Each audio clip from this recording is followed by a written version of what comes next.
The Ocean at the End of the Lane. Opened on the 4th of November 2021, if you're watching this in the future, at the Duke of York Theatre in London's West End. And I was fortunate enough to get a preview ticket. So, here's a preview.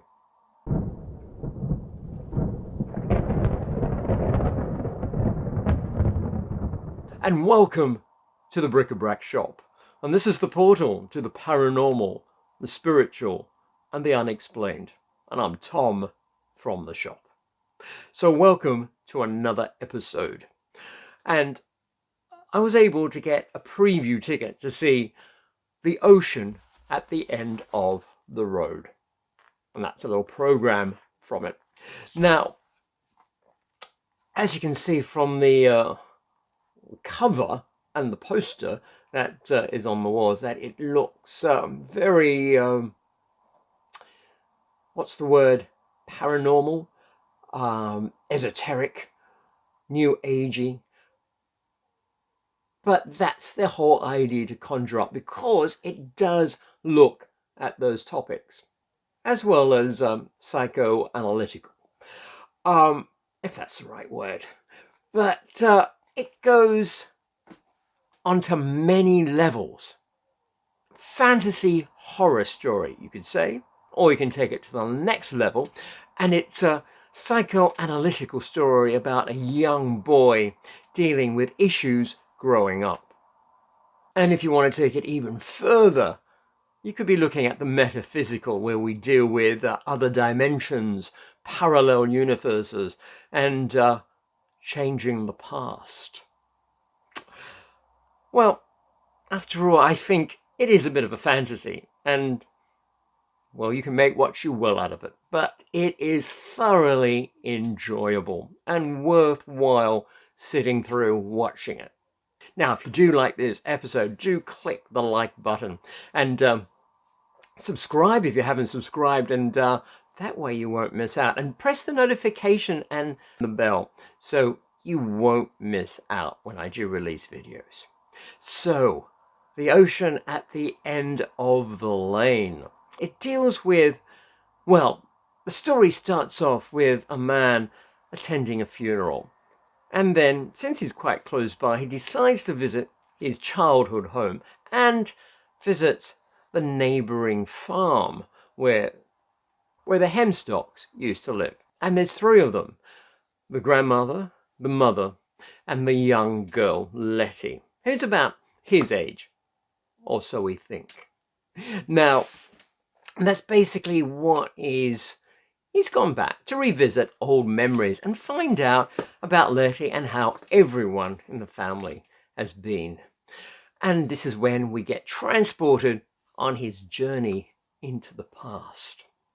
And this is where we start looking at his story. His mother had recently passed away, and he has to deal with his father coping with his loss, and also his sister. And you can imagine what adolescent siblings are like. And to make ends meet, they have to take on a lodger. And that's when Ursula comes into the story. Now, that's just a brief outline to begin the whole story. There's no spoilers. I really detest spoilers in reviews. You have to go and watch it. But I hope I made it interesting enough, because that's just the tip of the iceberg. Nothing really seems as they seem. Because meeting Letty, or the whole Hemstock family, they take him on a whole different dimension, opening up the door into another world. And the boy, as we get to know him as, is a bit of a bookworm, a bit of a reader, especially like Narnia. And just like Narnia, Letty takes him into this whole new world of mystery and fantasy and other worlds, where entities can come in and invade your world, which Letty calls the flea, on the edge of the dimensions, trying to get in. Or is that a metaphor for our own subconscious fears and dreads coming in? And then maybe do we attract them? It's all open to interpretation, well, the whole thing is. But that's the whole attraction of the story. Are these things really happening? Is it a child's point of view on what happened? And, well, you make up your decision. And the way it is done is very theatrical. It's a bit like illusion and magic all thrown in together with a lot of special effects. Theatrical effects. We're creating illusions of monsters and people appearing and disappearing, of climbing through windows high up and swimming on stage without water. Great special effects. And that, it becomes a theatrical experience. And that's something I would recommend. Now, it is based on a book by Neil Gaiman. He wrote it back in 2013, and it was very popular as well. And then he was approached to actually make it into a play, adapted by Joel Hallward and then directed by Katie Rudd. And it's a production by the National Theatre, and they actually staged it back in 2019 with opening on the West End last year in 2020. However, with COVID, everything was postponed. So it finally opens on the West End on the 4th of November. So I hope you can actually get out and see the production, the Duke of York Theatre in London's West End in the UK. And this is quite relevant to watching it anywhere in the world, because it sounds like it's a production that could be taken on by any theatrical company around the world. So I hope it comes to a theatre near you. And there's also a screen adaptation, or basically a TV series being produced by Simon Pegg's production. And with the stage version, as I mentioned, there's a lot of the theatrical, magical illusions, classic illusions that are reworked to work into the storyline, which is just a delight to view and watch. And it's also a story where they do delve into past memories, because they also say, because they're also asking the question, do we remember the past really as we experienced it? Or do memories change and we then have a different sort of memory of what actually happened? Do we embellish the memories and make them different, or detract and take different things away from it? Things that I sort of talk about in my episodes here at the Bric-a-Brac Shop. Well, it's an ensemble cast, and it is very talented performers. There's not the same cast that was with the National Theatre 2 years ago. See, these are totally brand new cast. But you've got the boy, just reading the program here, you've got the boy James Bamford, who really transport you, him being, to a young adolescent.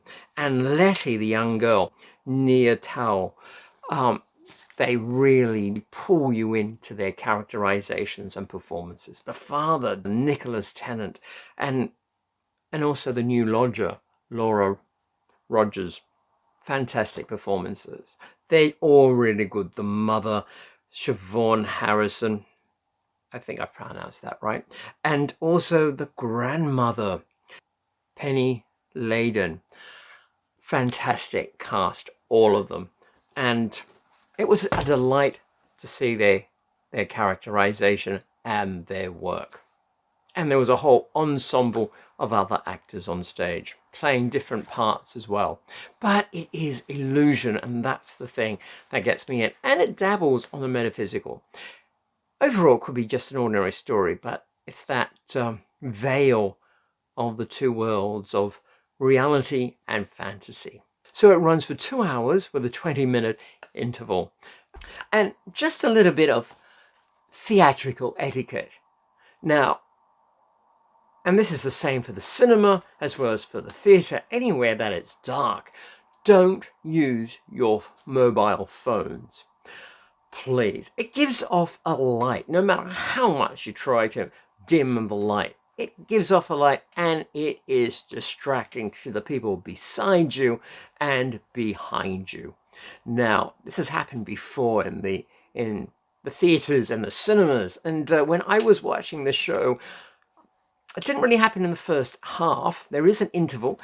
It didn't really happen in the first half, and maybe he wasn't there or he wasn't taking all the notes. But in the second half, I found it was really distracting and hard to get into the production because he would turn his phone on. And although he was being very subtle with a very dim light, he was writing notes. So I don't know if he was a theatrical reviewer or one of the production taking down notes, like director, assistant director, taking down notes on the production for later. But I tell you, it was really distracting and annoying. So just for theatre etiquette, for anyone else going to the theatre, please do not use your phone, and especially if you're texting or, heaven forbid, someone calling you.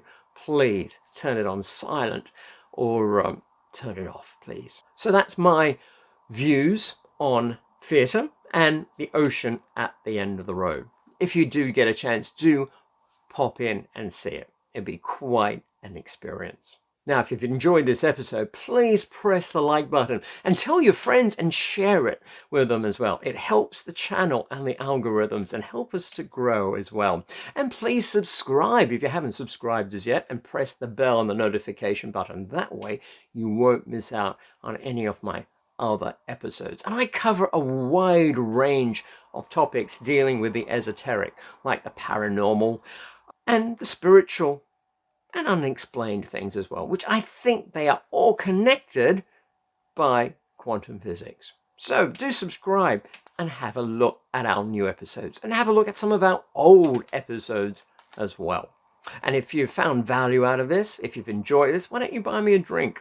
It'll help the channel and me as well, and I'm really appreciative. The link is below, and also have a look at our other links while you're looking around. We are affiliated with the UK's #1 spiritual online store, The Psychic Tree. As I've said before, it's very reasonably priced, very inexpensive shipping worldwide, and on your first order you do get 10% off.